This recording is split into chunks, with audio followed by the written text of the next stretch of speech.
We'll always watch TV, and if you think we can't, we'll watch more and you'll see. That's why the people of the web believe in Jim from Las Vegas and Jacob from Sweden. Shows What You Know, your television podcast. Oh my God, when a streaming show happens and it's been a week, does anyone even care anymore? We care. I'm Jim from Las Vegas. I'm Jacob from Sweden, Whoop. And by God, can you hear me? I can hear you. No, sorry. Oh, everything's going wrong, but I'm Jacob from Sweden, and the streaming show we're talking about is our show, because we are indeed live streaming this time. Welcome back to Shows What You Know Live. It's a bit of a lounge feel. We do it on Mondays. You're not at anything on a Monday. Let's face it. It doesn't matter what time zone you're in. It's 1 o'clock for Jim. It's 9 o'clock for me. You know, figure it out. Go to youtube.com/showswhatyouknow, and you can join in our chats and chat about various television shows, like our boys Mark and Cicero in the YouTube chat right now. And I know, if you're a regular old Garfield, Mondays are blue. I know we're no lasagna, but we'd still sort you out. We'd still make sure you have a good time off a Monday evening or day. I'm picking up what you're putting down, but the more important thing then is television. We're controlled by it, or as we like to call it, the old idiot box. Now, I mean, I guess we're in the depths of summer right now, so there's not a ton of news really. I mean, things are in production, getting ready for the big fall season. But in the as far as the Buffy front's concerned, we have a few things to get to. Do we not, Jacob? Oh, we do. There's a couple of news items and then a bit of a show as well. What do you want to start with? Do you want to? I mean, I've wanted to use this intro for a good while now. For those that don't know, sorry, start with the lore dump here, but Jim and I used to make a show called the podcast about television, or Tapat. And we did that for a couple of seasons, and it was kind of a goof. It got a little bit out of hand. We did watch and discuss dozens of television podcasts created by or hosted by actors as a sort of, I don't even know how to describe it. It felt like we sort of hated it so much we decided to trap ourselves inside of the black box that is actor hosted TV shows. Would you agree, Jim? Yes, we kind of fell in a hole where we were like, hey, we host a podcast where we discuss television shows. So, like in the past, we've broken down episodes of The Handmaid's Tale. We've done every episode of The Sopranos on our Cut to Black feed. And as we were finishing up Sopranos a couple years back, we realized there was this influx of actors coming in on. I mean, I'm almost spoiling the intro. You know what? I might as well play. Just play it. I know you just saw an intro, and if there's one thing you know about podcasts is after you do an intro, play another fucking intro. So here we go. Here's a production piece to set up what we're about to get into. And actually, you're ready to come right in at the ending, right? Because it's gonna set you up. Oh yes, of course, Of course. Long ago, the television actor was on your TV show. The podcaster was discussing the TV show on their podcast. And never the twain shall meet. But those days are long dead. In the age of the TV rewatch podcast, actors have invaded the podcast scene and stolen the hard-earned downloads from regular working Joes and Jims and Jacobs. And with nowhere else to turn, no other respite or avenue, there was only one direction to go. One unexplored land. Shows What You Know, the podcast about television, is dead. And from its ashes rises the podcast about the podcasts about television. Welcome to a new era. Welcome to a new land.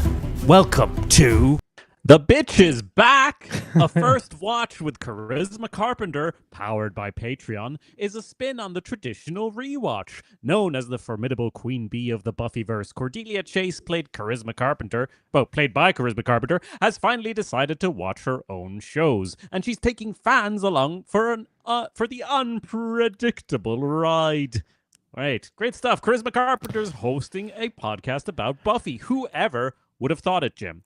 Yeah, that's right. I mean, she's coming in a little late to the game. For people that don't know, yes, she played, I mean, as mentioned, she played Cordelia Chase on Buffy the Vampire Slayer, and then later the spinoff Angel.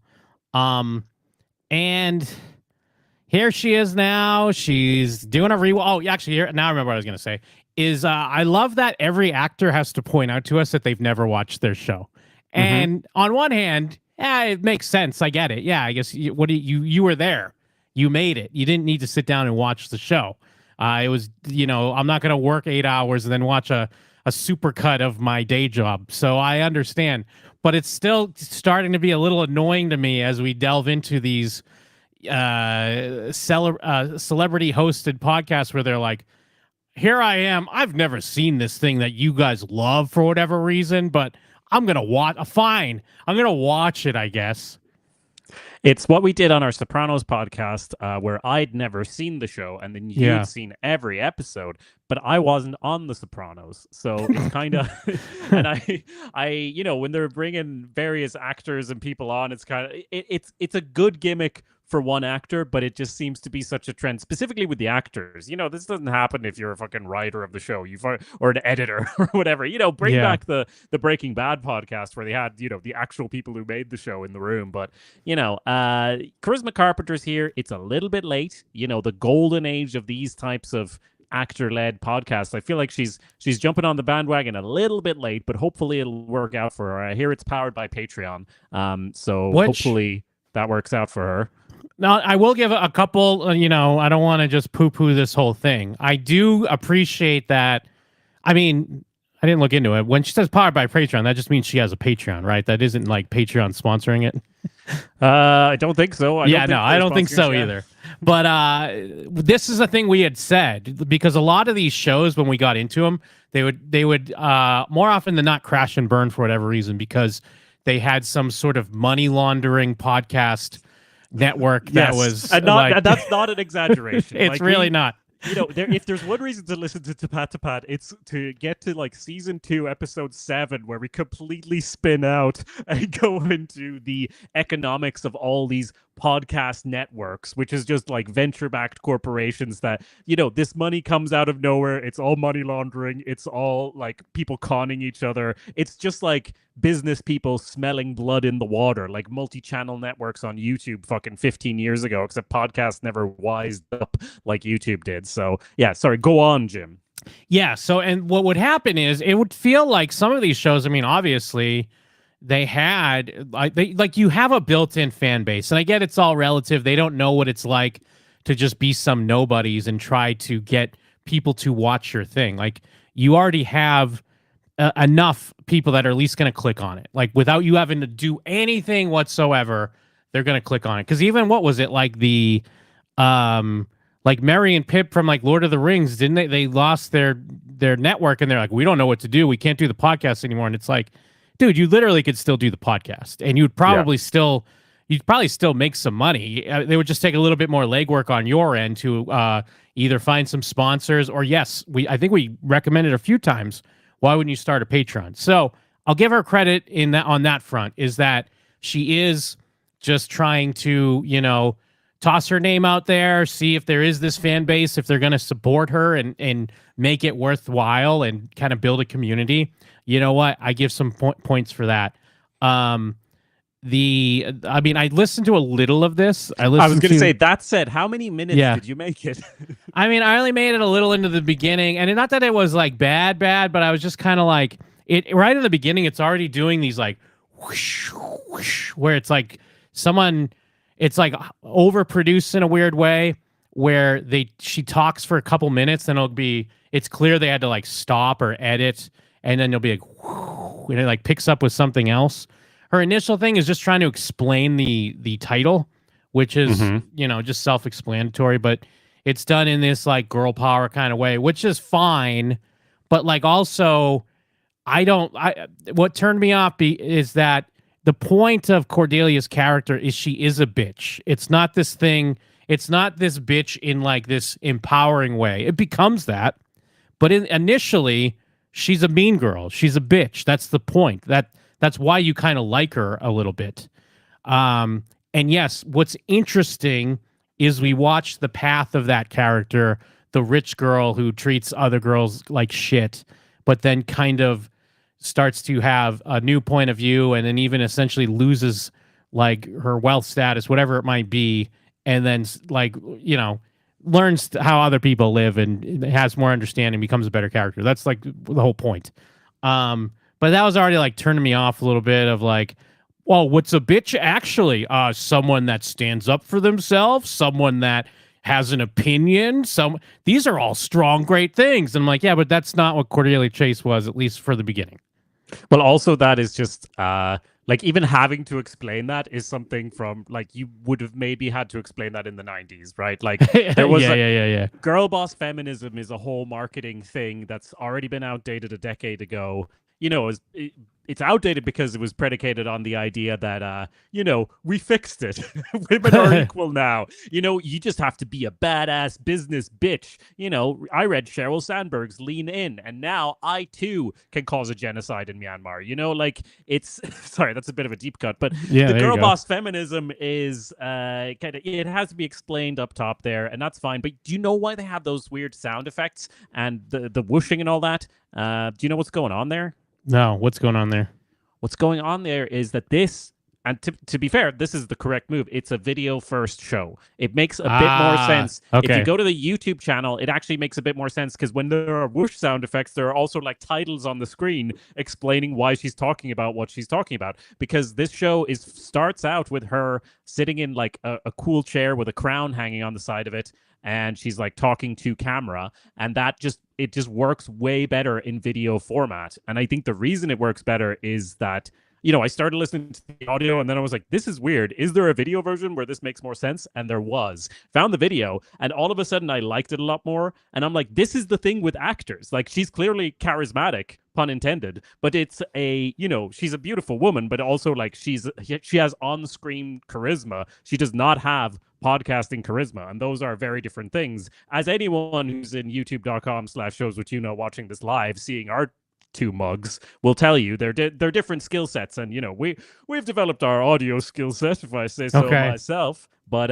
yeah, it works a little bit better as video, if only because when she's randomly talking to someone off screen, it says like producer Joe says this or whatever. Because I got to that part in the audio. I'm like, I was so pissed off. I'm like, who are you talking to? What's happening? I'm hearing half of a conversation, and it's like the first minute of your first episode.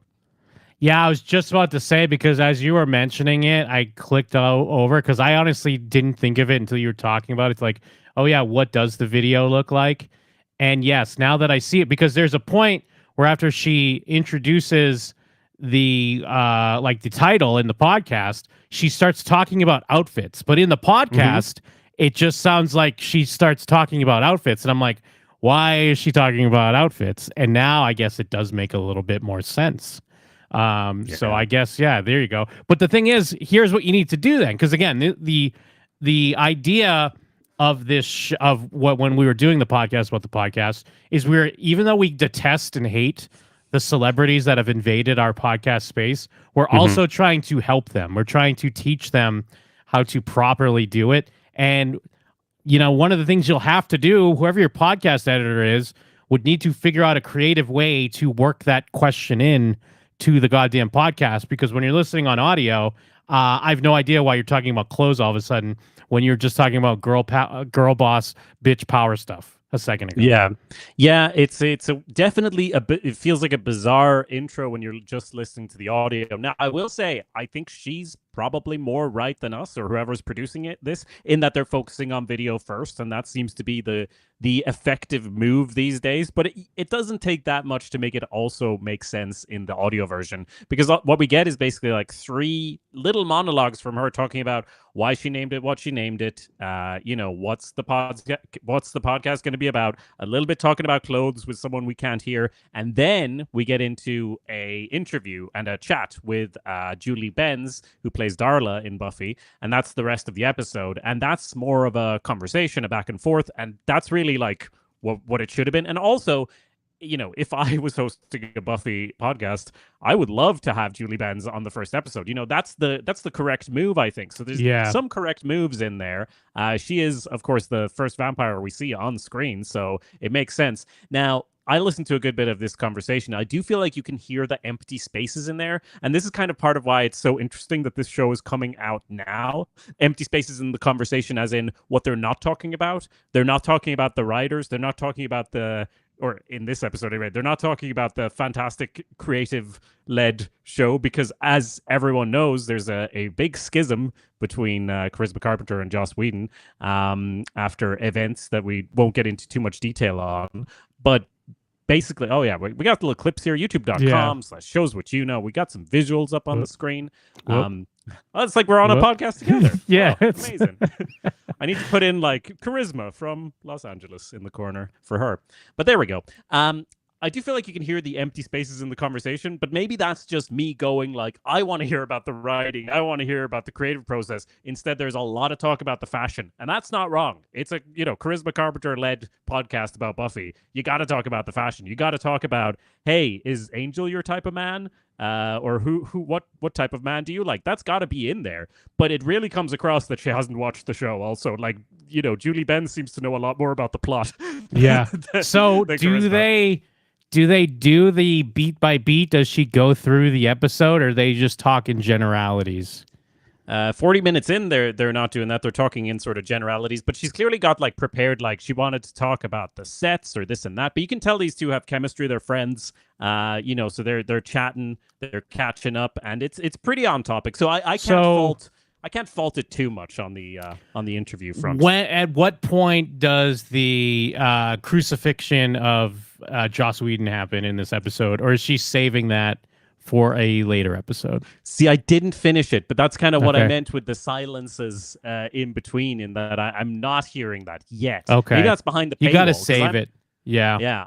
I'm on the Patreon, and actually there's a bonus clip up that's a little excerpt from an interview with actor Eric Balfour, who you might remember as Jesse in the first couple episodes. Another great get. So I will say, like, with the people she's interviewing, great gets for the first couple episodes. Like, that's exactly who you should have in there. Now, it is, a little bit late, but it's only $7 a month. You can go and check it out. I was going to say, does she have other tiers? No. Okay, so you get full unedited episodes. I mean, the first episode on the YouTube is an hour and a half. Mm-hmm.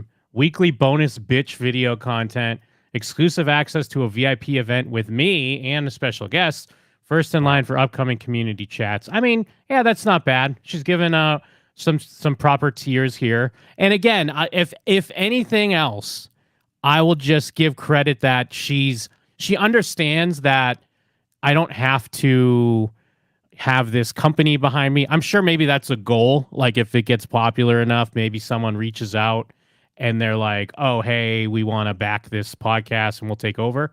And she, like you said, she's putting a little production behind it. She's kind of taking a page out of Dave Coulier's book, almost. Remember Dave Coulier? Yeah. Although he had like a full set on with puppets and all kinds of shit. So yeah, there's some things I like, and I can't be too picky about first episode stuff, because again, it obviously is going to take a little time to get into a groove and get into a rhythm and figure out what the show's going to be. So I can't harp on that. So I'll give it to you. I just, in the beginning, I was like, I can't really listen to this. And maybe it's because it's video first. I should have fired up the YouTube. Yeah, I mean, in a different world that's not completely inundated with actor-led rewatch podcasts, I would be like, oh my God, there's a Buffy podcast, with Cordelia. Let me listen to every episode. Now I feel like we're a little oversaturated. And also, I will point this out from the description of the podcast. She calls it a spin on the traditional rewatch. What's the spin? This is the rewatch. Is it just that you're in it? Because that's the standard rewatch. That's most rewatch shows now, is someone's in it. Maybe she's not going to do the beat by beat stuff, which we usually would come across on the side of like, hey, you don't really need to do that unless like you have a writer on or something, or you're getting into, or I mean, if you're getting into your character and your headspace, like I would want to hear if it's a Cordelia episode and you're talking about your preparation and what it meant to you and how maybe you had insight into how something should play out. I love all that stuff. But we don't need another like, and then Cordelia shows up and then does this, and then this happens, and then this happens.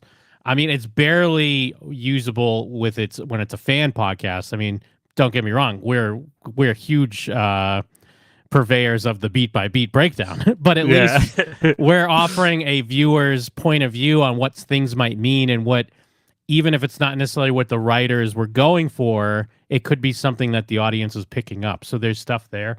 But if she's trying to not do that, then I'll give her credit. And then again, going back to the timing, even though we're harping on it, it's clear with Buffy being in the news with the reboot or revival, everyone gets upset if you call it a reboot. I don't really care. It's the same thing to me. Yeah. I get the reboot, is supposed to be that it's like completely new characters. It's revival, whatever it might be. So this is at least the time to do it because Buffy's in news and headlines and stuff like that. And at the very least, even if she's not going to be brought back, this is a platform to piggyback off it a little bit. And I think she outright does say in this episode, I saw a headline where she's like, Cordelia needs to come back and be in the Nice. So, hey, shoot your shot, lady. Like, good for you. Yeah, no, that's true. And let's transition this into talking about some Buffy news. There's not heaps of it, but we're going to stay on top of it because we fucking love Buffy, as you all know. So, Sarah Michelle Gellar was speaking to Vanity Fair Italia, which I assume is the Italian version of Vanity Fair, or Vanity Fair, as they call it. And she, just a couple of quotes here that I think pissed you off, but it's just like more fluff about the show. But anyway, she said, quote, "It will be lighter than the last few seasons of the original. We will try to find a balance between new and old characters. My dream is to bring back everyone who has died, but space will have to be made for new stories as well." Okay, go on. I'm sorry. No, if there's more of the quote. All right. I know, like, I almost don't want to talk about this stuff when it comes up because I know I'm going to be an asshole. Like, I'm going to be very negative about this, and I'm sorry if you're excited. It's the internet, Jim. That's what it's for.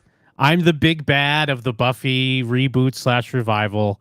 But on one hand, one of the things I don't like about Sarah Michelle Gellar, especially, she's clearly like a producer / driving force of this, like not just in front of the camera. And she's not writing episodes, but she's clearly going to have pretty big insight into how things go. But you can tell from these interviews that she's very, I don't want to say obsessed, but she wants to be cool. Like, she wants to be liked. She wants to say, even though, like, I don't think she literally means I'm going to bring everyone back, but she knows she could say that to give anyone a little bit of hope, like, oh, maybe so-and-so might be back or whatever. You know what I mean? So I don't know. Like, whenever something like this is too, like, for the fans or trying to, like, please the fans, it's not going to be good. And, don't just tell me you want to bring everyone back. I get what you're saying. Like, hey, there was a special thing we all made. I would love to bring everyone back. Like, that's essentially what you're trying to say. But I don't know. I think she's obsessed with these headlines and wanting to be liked. And I think some of that comes from the fact that at the time she was a bit of a diva. And I don't think anyone wants to talk about that now. But she did think she was better than Buffy. She did think that she was going to have like a bigger career, like in movies and stuff like that. Again, I don't mean she fully didn't appreciate the role, but she was like done with it. She was over it. Yeah. Well, I just think all of that means she's a good producer. She's a spin doctor. She's creating headlines. Yeah. She's building hype. She's selling her show. And maybe that doesn't speak to, the character of Buffy and all of that. But that's what you want. If an executive producer should be out saying things that are pretty vague, but clear enough to get a headline out of it. Like, this sentence means nothing. My dream is to bring everyone back who has died, but space will have to be made for new stories as well. It's really like, doesn't mean anything, but it's got loads of headlines like everyone's coming back, all the characters are going to be in Buffy, which is exactly her job as an executive producer. I would disagree just in a effect that, like, you're right, it is a nothing statement. Yeah. But I think because I click on a lot of these things, this stuff pops up in my algo now, especially a lot of these like Buffy diehard fan accounts. And even they, like, the people I think that was aimed for, they're like, like, this is the first time I've started to second guess. And I don't think it's because, again, they literally think people are coming back. I think it's because they realize it's such an empty statement and they're like, is there really passion behind this, or is this just a cash grab? Well, I mean, the more concerning statement was the from the original sort of we're doing a revival slash reboot of like I waited for years for the perfect idea. There wasn't an idea that was great enough, and then it's like we what if finally do- cracked it. What if we do more Buffy though? Like, there's definitely no idea. I'll tell you now. But I'm still like, hey, I will have unmotivated, not unmotivated. I'll have ceaseless optimism until I watch it and it's terrible. Like that's what's gonna happen for me. I'll just Don't be get me wrong. cautiously optimistic the whole way through. Don't get me wrong. I know I'm very negative when I talk about it because I just don't like the idea of even doing it. Like it's such a time and place, great piece of television between both Buffy and Angel. It's just kind of like leave it alone. But when it comes out, I'm still going to be excited for it. I'm still going to sit down and watch it, but I'm not going to sit down and watch it and be like, go ahead, show me what you got. I'm going to sit down and watch it and be like, I hope this is great. And if it is great, I'll be saying it's great. Yeah, and I mean, let me finish the quote just speaking of the time and place here. So, not much info, but she also did say, one of the surprising aspects of Buffy is that it's always been a crossover series. We're trying to figure out how to modernize the themes of the series, especially what it means to feel like an outsider in a world dominated by social media. What we want to explore are the space-time boundaries that affect society today, which I don't know what that means, but but the social media comment is interesting enough because I feel like Buffy and, smartphones are such opposites. It's why horror shows or movies, anything Monster of the Week, you kind of always have to explain away like there's no reception in the woods and there's a monster because, all the tropes of that genre were cultivated in a time before smartphones. And I haven't seen anyone, unless you go full Black Mirror, it's kind of hard to integrate those two things. So it's interesting that she would even bring it up. Well, a couple of things. I mean, of course, there's that factoid that everyone likes to throw out that Buffy was the first show to use the Google phrase, like, "Oh, did you Google it?" And like at the time when no one knew what that was. The other side of it is what she actually means is like, what if Buffy did TikTok dances? Like, what if we had a Buffy now and she did TikTok dances and somehow like went viral? Like, she's going to be a moment where she kills a vampire and goes viral for it. So mark my words, put it on the goddamn calendar, and let's count down the days to it. Yeah, I mean, honestly, I'm not even opposed to that as a show, but that should just be a different show. Like, we need a show of this era to be the Buffy of this era, and that's not going to be this show. But, we already know that. We're just going to lap it all up when it comes out, and we'll do endless discussions of it, and I look forward to it already. But we can't spend any more time on Buffy right now. We got heaps to get to. We're going to talk about The Bear, Season 4. We're going to talk about what we've been watching. Jim, play the sounder. What TV shows have you been watching? Tell me, I gotta know. Well, Jacob, I watched a show. I think I might have talked about this back in the day when I initially had watched the first 2 seasons, but let me break it down for you. You think Nathan Fielder even knows a thing or two about a fucking thing or two? You think Nathan Fielder's all like, committed to the bit and is all meta and whatever? You think he's working on a whole nother level? Let me tell you about the show. And you know what? This ties right in almost with the podcast about the podcast about television in a weird way. Kaveh Zahidi, I remember I'd watched the first 2 seasons of this a couple years back because when did they first premiere? Hold on. Is it 2015? I literally just Googled the name of the show and 2015 came up. Yeah. I mean, IMDb has it listed as 2017, but yeah, it's definitely in that range, like 2015 through 2017. So I mean, it was on this like online network. I think the first 2 seasons are on YouTube. Actually, I think you watch them on the Brick Network's YouTube. It's like Brick TV, BRIC, and the show about the show. So Kaveh, essentially, each episode is about the making of the previous episode. So the first episode is kind of like, hey, I mean, I'm trying to tell you what the show is. We don't have an episode yet that we can do it yet. But basically what this show is going to be is each episode is going to be about the making of the next episode. So in episode 2, it's going to be all about making this episode that you're watching right now. And Kaveh is like obsessed with, I think what he calls it like ultimate truth or ultimate honesty or absolute honesty. I'm spacing, but what happens is this show essentially kind of destroys his life in a lot of ways because, you know, when you're married and say you have an argument with your wife, and then a week later you're like, hey, we need to reenact that argument because it needs to be in the show. Like we need, like I talked about the argument last week, so now we need to reenact it. And then it gets to the point where it's like, you know, he's like got crushes on these women that he's working with, and then he makes them act out these things, and then his wife's involved. Like it becomes really meta and folded in on itself, and it's a fascinating watch. You talk about how you get uncomfortable a lot, and I feel like you would get. I mean, it would be hard maybe for you to watch some of these because, especially the reason why I'm bringing it up is because I forgot like years ago. Actually, it was 2020, I think. I supported his Kickstarter. He started a Kickstarter for season 4. And season 4 I actually haven't watched yet. Season 4 came out before season 3. But I recently got season 4 became out before season 3. Is it because it's going to be about the making of season 3 or something like that? Well, season 3 is about the making of season 2. Of course. But I think the network fell apart, or the network just stopped wanting to support his show. Sure. So it took him a long time to do that, and I think he was running I think season 4 is about trying to get funding to make season 3, Right, essentially. And because I mean, it goes places like his marriage ends in shambles by the end of season 2. There's a lot of things going on, but his wife is still showing up to reenact these arguments that they're having.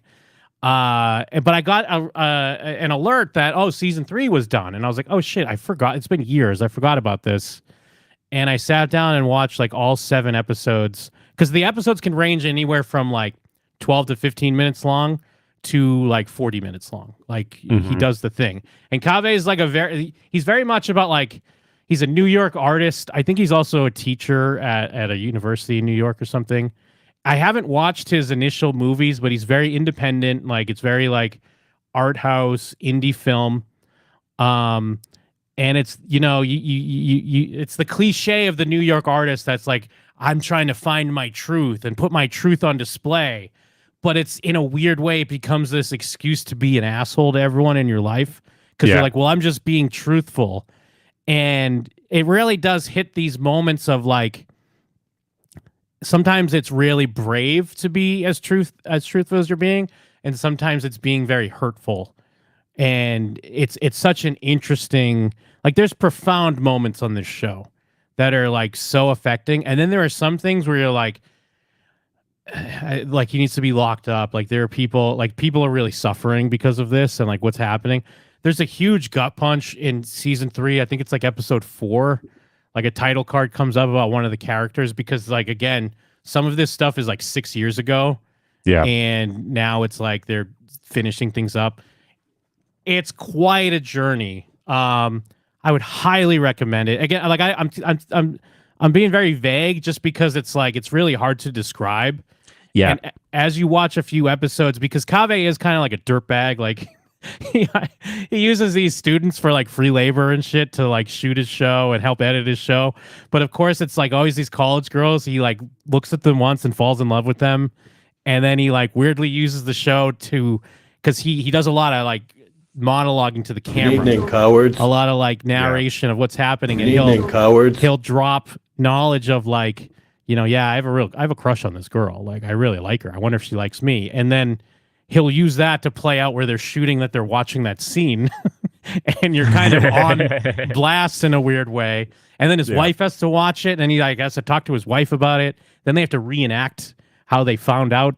It's wild. It's very, I bring up Nathan Fielder because as you can tell, like with the rehearsal and stuff like that, but it's almost like if Nathan Fielder was so self-destructive to the point of this, I don't know. Do you have any questions? I think I'm Nathan rambling. Fielder meets it's fine. Nathan Fielder meets Larry David kind of vibe. Exactly. He gives a very Larry David vibe, and it is something to see where someone is. On one hand, I can really admire how dedicated someone is to their art, but then is it like, are you just a sociopath and like art is your way to just be a monster to people, or are we coming to something here? It's super interesting.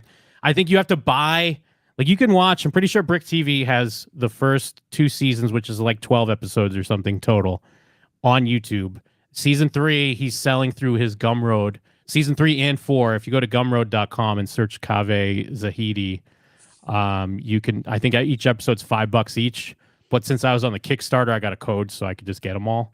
Nice. And I watched them all yesterday, and like, it's fascinating. Like, And it's changed my life, Jacob. It It sounds like exactly my kind of bullshit. Yeah. And it's also that perfect Venn diagram where the 2 circles are completely separated of what me and my partner would enjoy. Like, it's so far from what she would enjoy that I'm like, I'm just putting that on the I'm staying up late at night watching my bullshit list, because she would hate that. And it's interesting as well, like the format and everything. Like, it's kind of in between YouTube show, like Brick. I was on their website just now, like browsing around trying to figure out like what is the show, but it's as far as I can see, it's what you're saying, right? It's just a guy that made a show and he's making it through whatever means. And like, I love the fact that he's just selling it on Gumtree, and that's how you watch it. There's no Wikipedia article for this show. This is why you come to shows, which you know. We're going to tell you about the underground shit.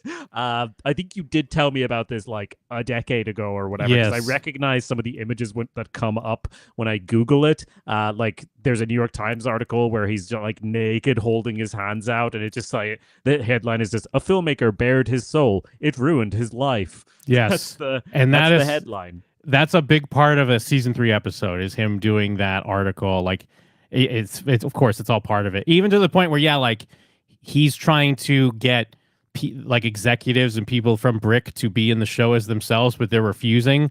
So he'll show the casting process of how he had to hire an actor to play that person, and even to the point where sometimes his wife would not want to redo reenactment scenes, and then he gets an actor and has to have his wife, like, it'll even switch out sometimes within the midst of a story.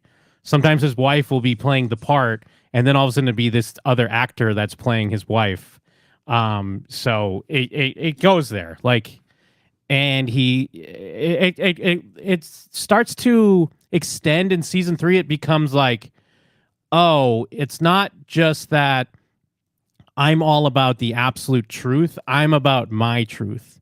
And now it's like, if you open in and bring in other people's point of view and they tell the story or they reenact the story, is it then different than how Kaveh would write or perform the story? So it's really tackling interesting things. And I don't know, again, it's a fascinating watch. This guy definitely watched Charlie Kaufman's Schenectady, New York, and was like, what if this, but real? This would be way better if someone actually destroyed their life creating a replica and reenactment. Yeah, definitely feels like Nathan Fielder-esque, feels like something I need to check out. So thank you for telling me about it, Jim. And thanks for it not being a reality show, you know? Oh, of course. In a way, it kind of is. Yeah, that's actually a great point. That's the borderline, isn't it? Yeah. What TV shows have you been watching? Tell me, I gotta know. Well, Jim, I've been watching a little TV show. You might have heard of it. It's called Andor Season 1 and also Andor Season 2 again, and then Rogue One, which I had never seen. You ever heard of that show? Yes, I love Andor. I've been meaning to rewatch Rogue One because I hated it when I saw it, but I feel like I would kind of like it now because I loved Andor so much. I had never seen the film, much to the outrage of YouTube commenters. But like, if you've started Andor Season 1, surely you don't watch Rogue One until you finish Andor Season 2, right? Like, that's just insane. So I knew, okay, we're not doing the full spoiler wrap, but I will just reference a spoiler for Rogue One. So if you're on the live stream, just take your headphones off if you haven't seen Rogue One or Andor for like literally like a minute. Or if you're also, just skip forward a minute on your podcast app. I'll just reference it very briefly. I know what happens to Andor. I knew what was going to happen to Andor the whole time because the one of the things I knew about Rogue One is that everyone fucking dies in it. You know, it's a war film or whatever. So I knew that was going to happen. And I knew, I had a gist of it or whatever, but I had never seen Rogue One because there was too much Star Wars stuff and I heard it was bad.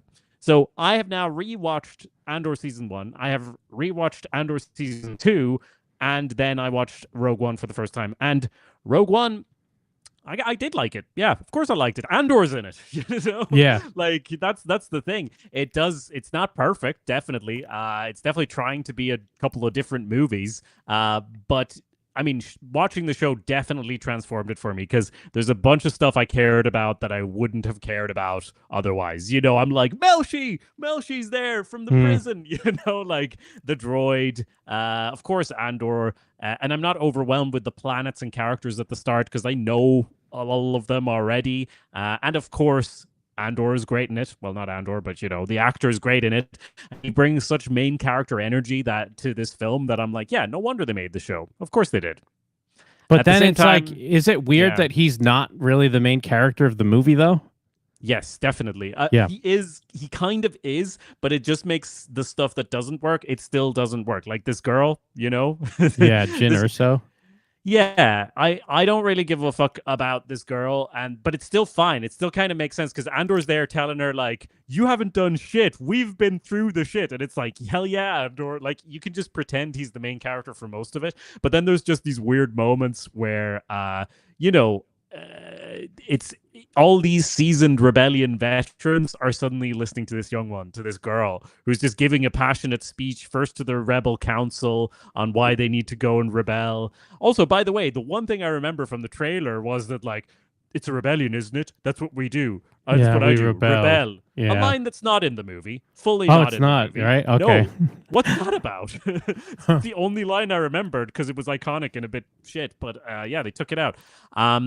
But yeah, clearly they did a lot of editing when they made this. But yeah, she's given the speech when they're heading to the planet where like the big fight happens at the end. She's doing the speech and you're like, surely all of these people would just be like, who are you again? Yes. Like, who is this person? It should be Andor or any of the other characters doing that speech following the logic of the show. But still, yeah. And also, of course, like a lot of the shoehorned in Star Wars stuff, like the Vader stuff, is not great. But I feel like my tolerance for that is so high now because we've just been bombarded with so many references and lightsabers and all that. It's still very lightsaber light, you know, compared to any other show or movie, but it's still, you know, it's not as good as Andor, but it still is an entertaining conclusion to everything, and it makes sense, you know.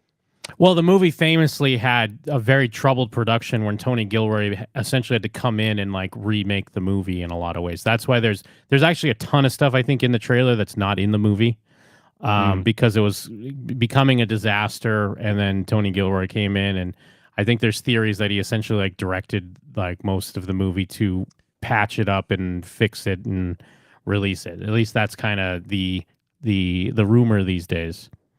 Yeah, I mean, it kind of makes sense because it does feel like two very different movies, and they have like the last half of it is just kind of like big fight scene war stuff, which is actually well put together, I think. But it's also like a completely different movie than the first half, sort of. But yeah. Well, and also what's hilarious is that there was already talk of doing an Andor show, and it was essentially going to be like Andor and K2SO just like, you know, zipping around the galaxy having adventures or whatever. Yeah. And I think Tony Gilroy called up Kathleen Kennedy and was like, hey, let me do this. Like, it wasn't like he had the idea and wanted to do it. It was more so like, oh, hey, they're going to do that. Let me do it then. Hold on. I think I have a better take than like, you know, Cassian and K2's adventures or whatever. So, yeah. Let's make an God. examination of fascism instead. You know, that's great.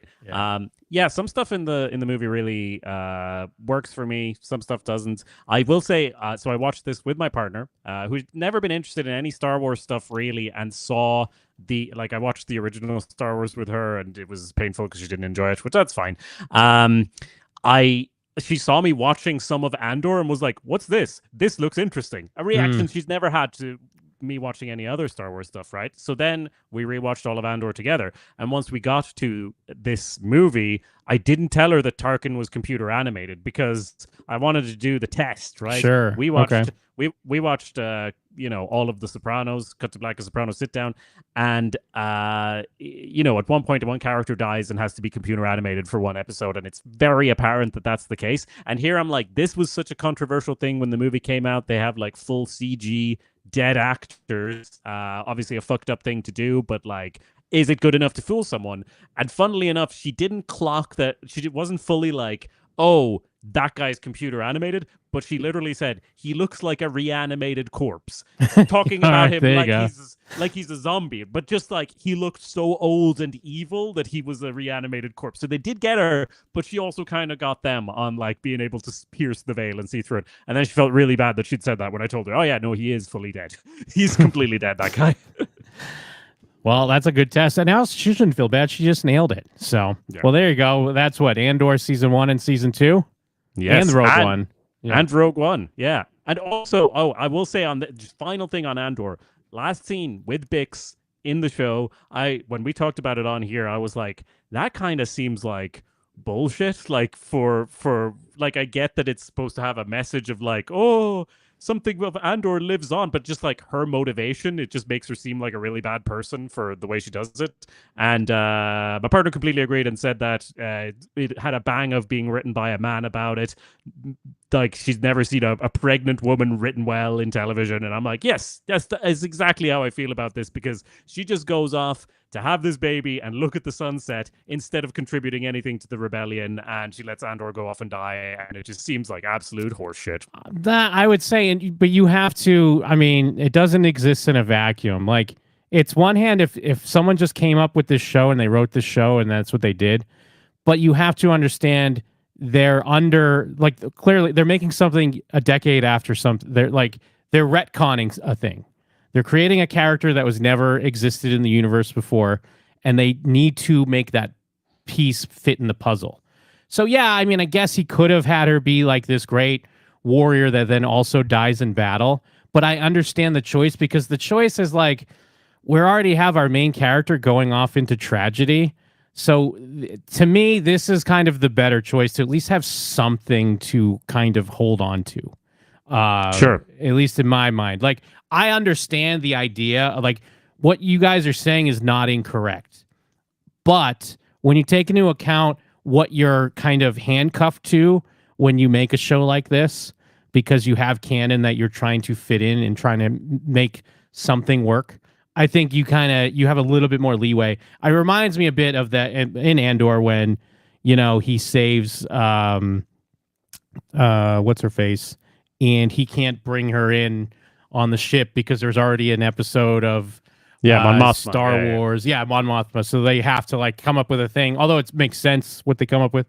But yeah, either way, I'm just saying, I think there's a little bit more leeway when you kind of you already have an endpoint that's already set in your story, and you're trying to fit pieces into it.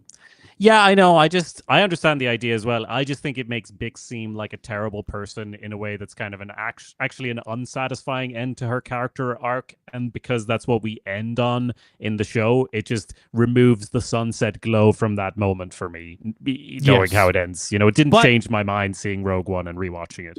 I agree, but also it's because she has nothing to do with, like, in essentially, she essentially doesn't exist, but that's that's because she didn't but then why exist. does the baby exist? What's the point?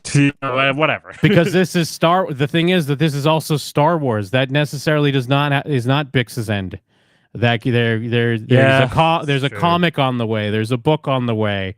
Maybe we check in with her in old age and current form. I'm just saying, like, that's not a great reasoning, but it's part of the reasoning. Cool. I just don't want the show. I don't want the Bix show after seeing that. But anyway, let's move on to more important and barely things. What TV shows have you been watching? Tell me, I gotta know. All right, so Jacob fucked me on this last week because he didn't finish The Bear. I had finished The Bear. And much like these days with streaming, it's been a week. Who remembers what happened anymore? But The Bear season 4, was it season 4? fuck's sake, you should at least know the season, Jim. Yes, it was season 4. It's in our thumbnail. We're talking about The Bear season 4. And yes, that's why we had to do it last week and this week as well. I was traveling. There was shit going on, whatever.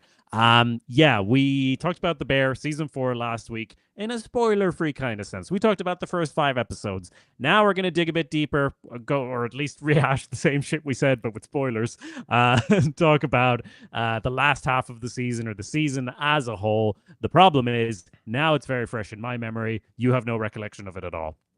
Yeah, no, I'm being a little facetious, but yes. I mean, I guess real quick, we're going to get into spoilers, but just like a couple minutes, just real quick, coming out on the other end, watching all the episodes, what's your general thoughts, especially in comparison to, say, like season 3?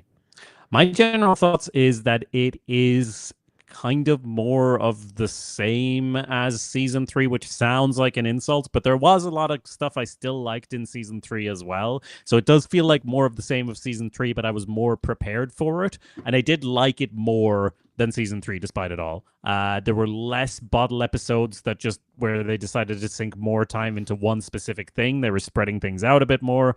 I think the balanced sort of the amount of facts going on was better than last season. Just the balance of different flavors was a bit better this season, but ultimately it still had, plot related problems that kind of feel like the show is so highfalutin that it could get away with just going like, oh, we're not going for a traditional plot. We want to have, it's going to turn into a podcast with chefs in the middle or whatever, as we've talked about. They just bring chefs on and have them talk about cooking or like whatever. They still do that stuff, but it's kind of like, yeah, it's not as enjoyable. I like a clear and good story, and that's not really delivered. A lot of good scenes, but it does not live up to seasons 1 and 2, unfortunately. But it's also just like, it just leaves so many things hanging is, I guess, the main thing, which is what the previous season did as well. And that's the main problem with, it being like season 3. Would you agree, or what do you think? Yeah, no, I agree. And I think I kind of, what we were talking about last week, at the very least, like the back half starts to feel like things are at least happening. So that's kind of a nice change of pace where it's not just vibes. We're not just hanging out all the time. So I came away, somewhat positive. It almost does feel like the show could just be done. I mean, it's clearly not done. They're going to, do some more. Yeah. But it almost wouldn't be a bad ending. And, the show still does try to do new different things. Like the finale is essentially kind of like a play in a lot of ways. Which is cool. But yeah, you want to just get into some spoilers then? Yeah, I really didn't like the finale. Felt like it was another season of Richie and Carmi not talking to each other, of all the characters not talking to each other, and then you have it all explode in the final episode, but in a way that unfortunately is undercut by what they've done earlier. So I don't want to get into it too much until after the warning, so fucking drop a beat.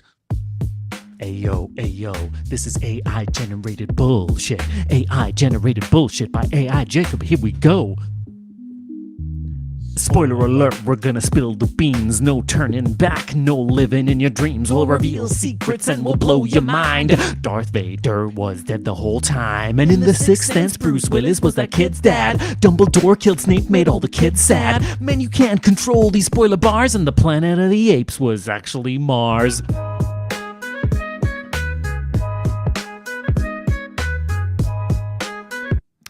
That's right, spoilers. Now, actually, I have a question then. So when did Richie not become the biggest fuck up?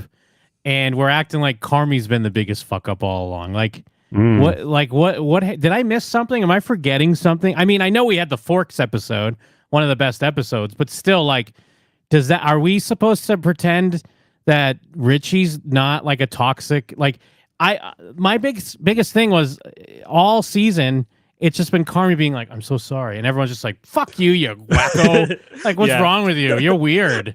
And then it's like, why does he want to leave? Yeah, no, that's a fair point. I guess we're still mad about the fridge thing, or about whatever happened or didn't happen in season 3. I guess he is an asshole, and that's been consistent. But yeah, like, yeah, sorry, the clock. I just need to talk about the clock, but yeah. What about the clock? Actually, you know what? Yeah. How did you come out on that? Where they were like, well, the clock's coming to an end, but we can keep going. And then Computer, who I hate, by the way, Computer's like, yeah, but why would you? What do you mean? What does that mean? Because I use this app or this website called tracked.tv, where I can, when I watch something, I can mark it watched. You can leave comments. Other people leave comments. And one of the people's comments was like, he quoted that part where Computer's like, yeah, but why would you continue? And he wrote, that hit hard. And I replied, I go, did it? Like, what do you mean that hit hard? What are you talking about? Because they keep building up this thing like, you know what, their uncle's losing his house maybe, or all this stuff.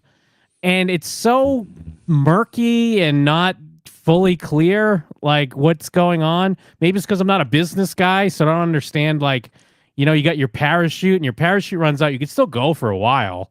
But then, I don't know. What's your take on all this?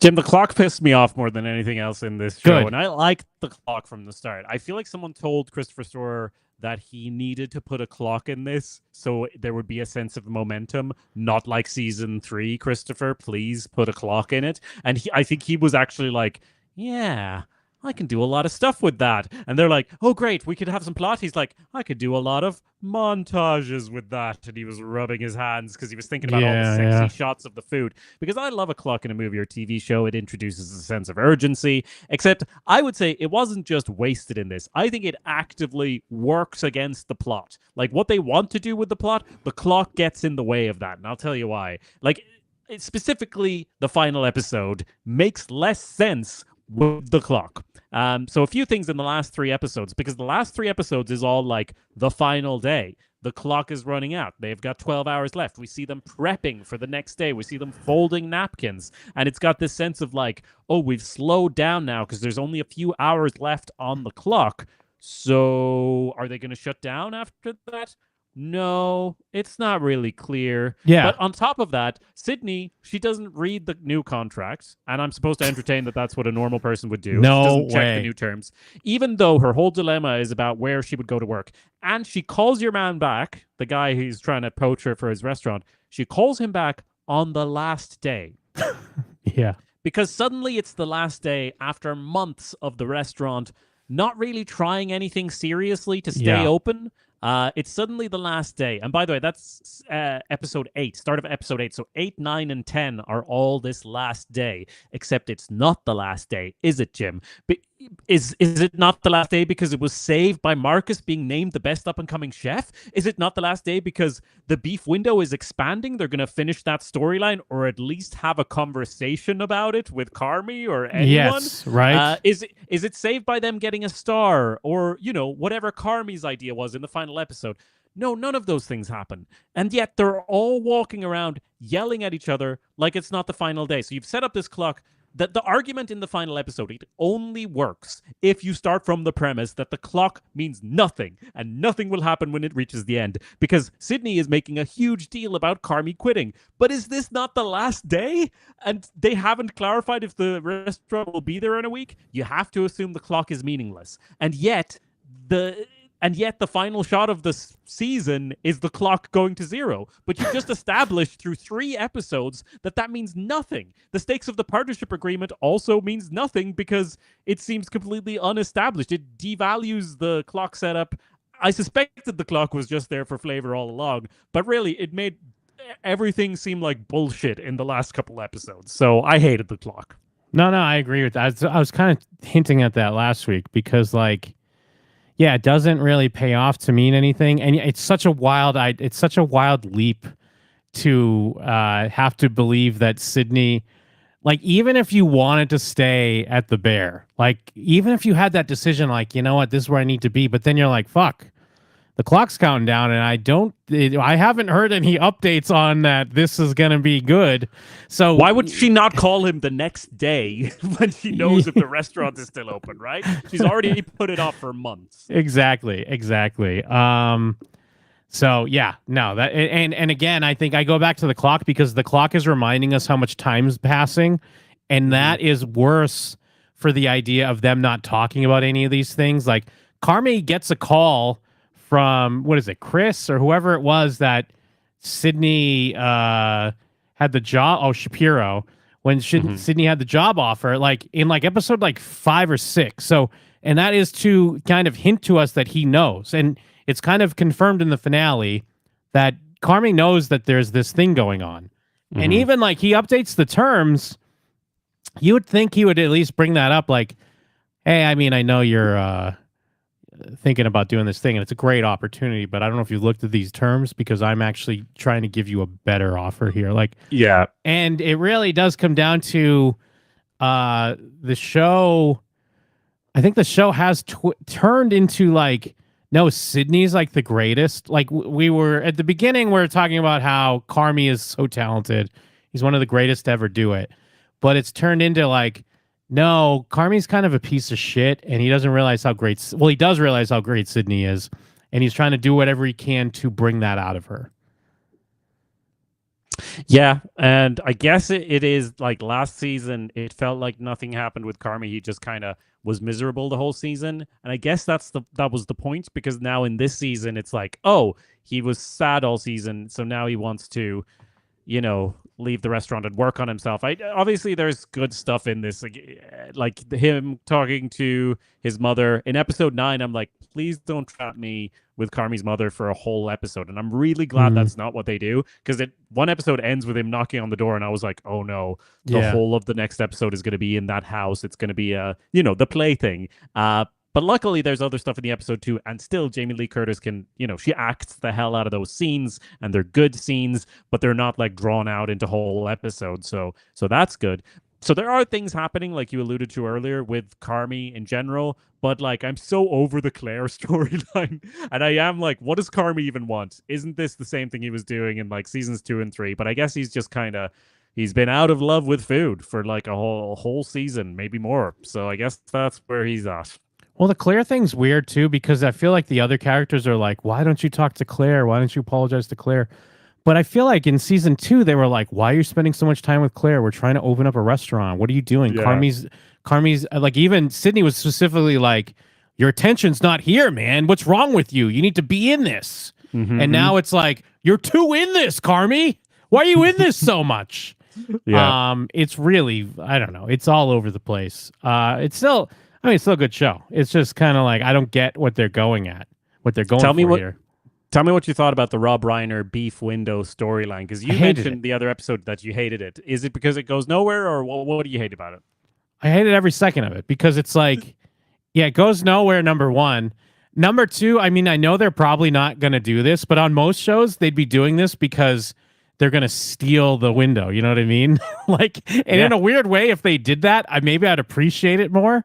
Because again, it makes no sense why they're not talking to, I don't know. I mean, I guess they kind of talked to Computer in the last episode, and then Uncle Jimmy's like, come on, get in the fucking car. Like, again, someone's always like, we need to fix this. We need to fix this. And then when they're almost going to fix something, that same person's like, what are you doing? Get over here. We're going to get out of here. But again, I would almost prefer that they're like going to steal the window from him and start their own franchise without him or something, because it makes no sense why we're wasting time on this, why we're wasting time on the sommelier and how he's, tasting wine all the time. And even Tina's 3-minute pasta. Like, I don't care about any of this shit.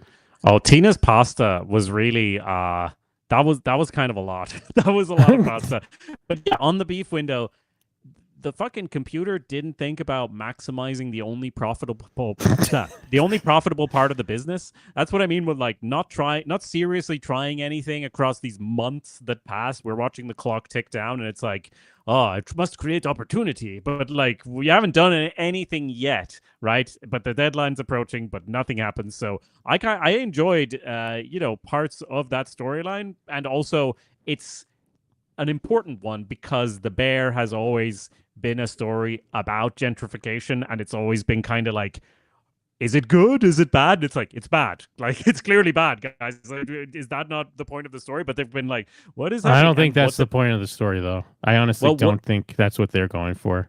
No, that's what I'm saying. I'm saying that watching it, you're like, it feels like the show is going like, is gentrification good? Maybe. And you're watching it going like, what? what are you talking about? The beef window is like the thing. But anyway, it's just like a key part of what the show is saying, and it's not saying it clearly with the beef window. Cicero in the chat. I'm Well- on the fence on the bear. It's one of the most frustrating watches in years. All that build up to what? And I think that sums it up pretty well. Yeah, no, but the other thing is like, they're like, the computer's like, we don't have money, we have this parachute, we have this, and that, and then they're like, in the build up to this, they're sending people out to Copenhagen, they're bringing more people, they're hiring more people onto the staff, they're bringing in the guy that was in Copenhagen. Like, these are not things you do when your business is struggling. And he's a stage, Jim. He's a stage.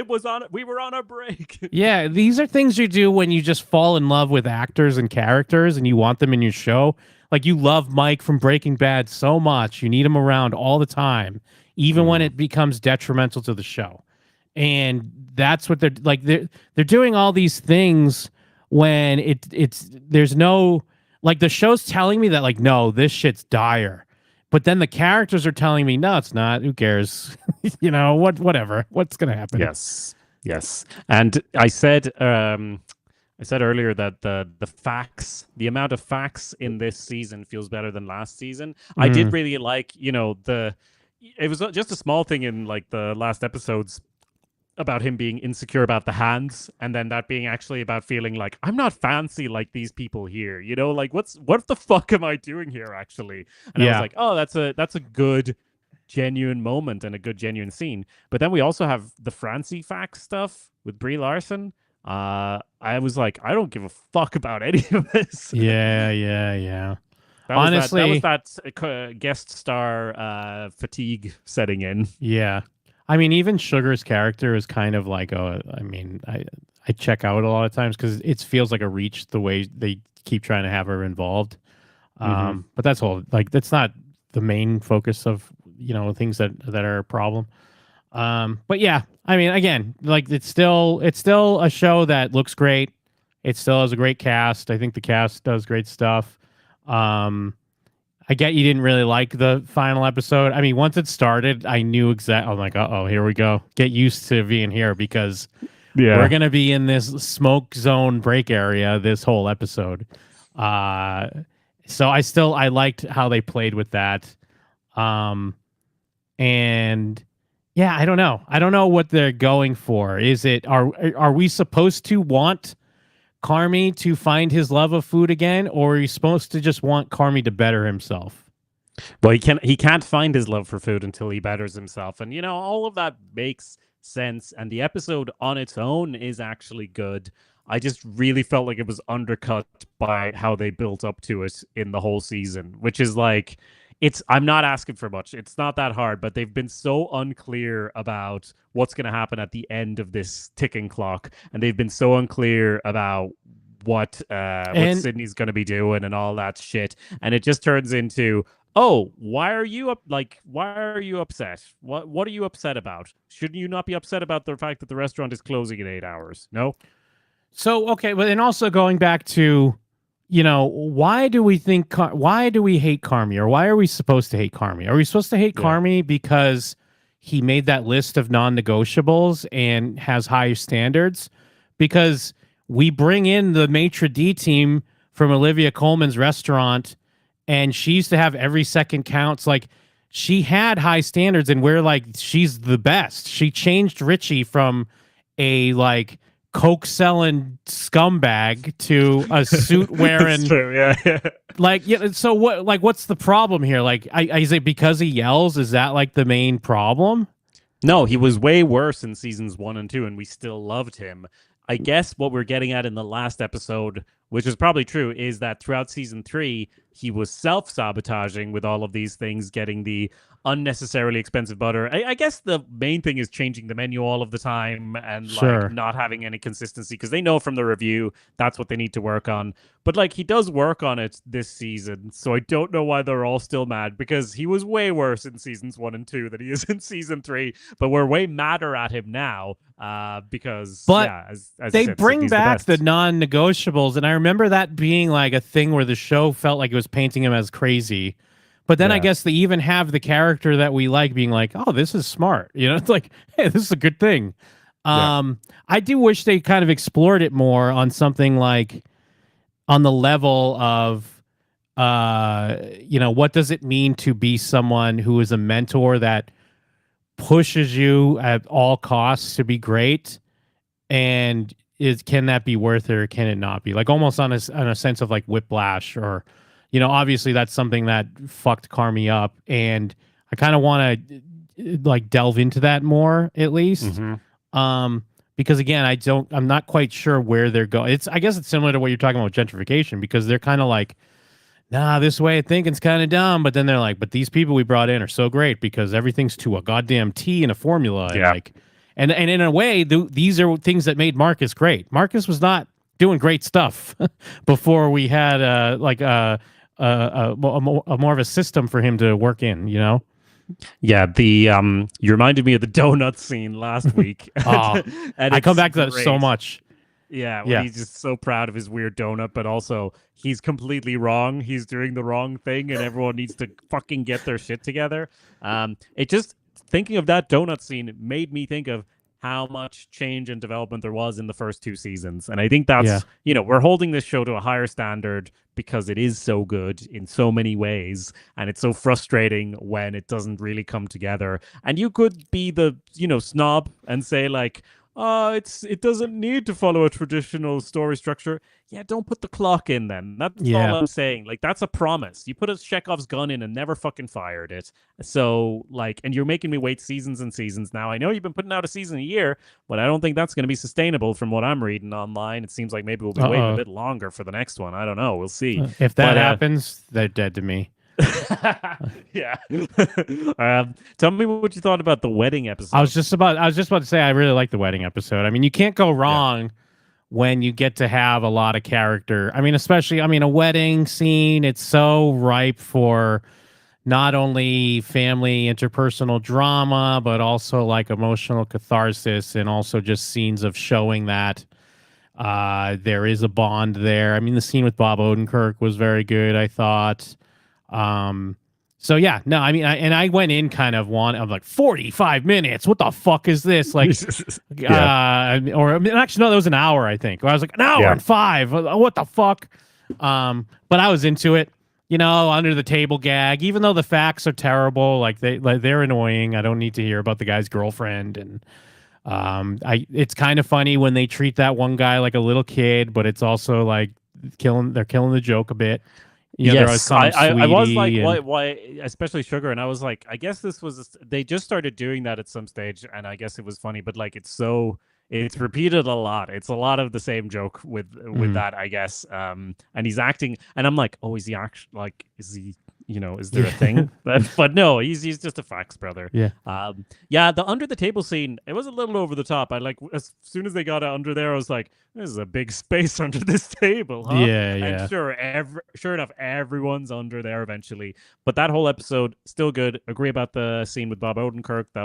It was a lot of shaky close-ups, like they like to do. But they can utilize those really well as well, when they want to. And Richie's development in that episode, like there is some consistency in theming in this season, because it's about actually facing your trauma and growing from it. And that's kind of like what Carmi supposedly is going to try to do.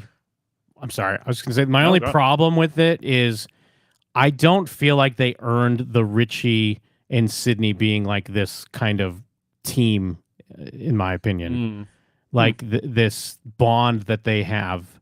Because, they would scream at each other just as much as anyone else. And maybe I'm just misremembering. I mean, I get they kind of bond over certain things, but this whole, like, almost they're a goddamn force to be reckoned with or something. I didn't quite buy it. Yeah, I feel like they've been through the shits together. So I kind of bought it. I was even like, at one stage, I was like, is Sydney going to be in his apartment? Like, where is this going? Like, but more importantly, Richie's development relation to like the stepdad, Ted, and everything. I love that he's like, he's so nervous. And then when and Sydney gives the insight of, or no, it's his like, whoever gives the insight of like, just think of it as you have help making this person a wonderful human being. There are more people on your team, and you should be glad that it's a good guy and not a bad guy, right? Mhm. And then realizing that Ted is also nervous about being a stepfather, while Richie's nervous about being shuffled out because he's not the rich and successful stepfather. And it's all like similar to Carmi talking to his mother. There's a theme of facing your trauma and your anxiety and growing from it, and like not running away from it, and how that just makes it bigger and worse in your head. And that is sort of a consistent thing throughout the season. But Sydney never faces her trauma. But anyway, yeah, there's a lot going on. There's a lot to like. I like the wedding episode. I liked a lot of the last few episodes as well. But overall, I felt like the season had pretty good momentum in the first 3 episodes. Like, we see the reviewer and we're like, that's the guy who's going to give him a star. Doesn't happen. Doesn't happen by the end of the season. Oh, the guy that watched them make it snow. Yeah, and his name is the name of a street in Chicago. So Okay. it's like it's definitely he's the guy. He's not the Marcus guy. I think he's the star guy. But whatever. Yeah, we don't get it. Yeah. Of course, we don't get it. Of course We're just you're not being gonna get it. edged over You're not a going to get that series till of the years. season 6 finale, when he shows Yeah. up again and he's like, "Do you remember me from that season 4 episode? Here's this," Yeah. and here's the Michelin star. The tire company's giving you a star. Yeah, exactly. It's all about a fucking tire company. But anyway, yeah. It completely flipped like I expected. I was really positive the first 5 episodes, and then I was like, oh, I didn't do anything with it again. But it was still entertaining at times. There's that entertainment / frustration balance you try to hit. But yeah, season 4 of The Bear wrapped up. Put a bow on it. Hands. Get it out there. Get it in front of people, and hopefully they'll be returning in a year or less. Yeah, and like we said last week, I went the other way. I had to warm up. The first 5 episodes, I was just kind of like, all right, whatever. And then the back 5, I think I was just either beaten down, or I was just like, at least I was seeing things I was waiting to happen were finally happening. So I was like, all right, cool. I'm in it. I'm in now. Yeah. But there you go. That's There you The go. Bear That's season 4. That and if is they The Bear. don't have a fucking another season, if they make me wait 2 years for a season, I'm gonna be so fucking pissed. Get ready, Jim. Get ready for a long wait. But yeah, that's The Bear. And other shows, let us know what you've been watching, what's coming up that you're excited about. And check in at youtube.com/showswhatyouknow. We're going to be streaming live on occasion on Mondays, as I mentioned up top. You'll see upcoming lives there, and also on our social medias and things like that. Of course, showswhatyouknow.com is where you'll find all of our episodes. But I think, yeah, for now, that might be it. Thanks for coming, everyone. Hell yeah. Yeah. Thank you, everybody. What'd you think of The Bear? Let us know. Later. Hands.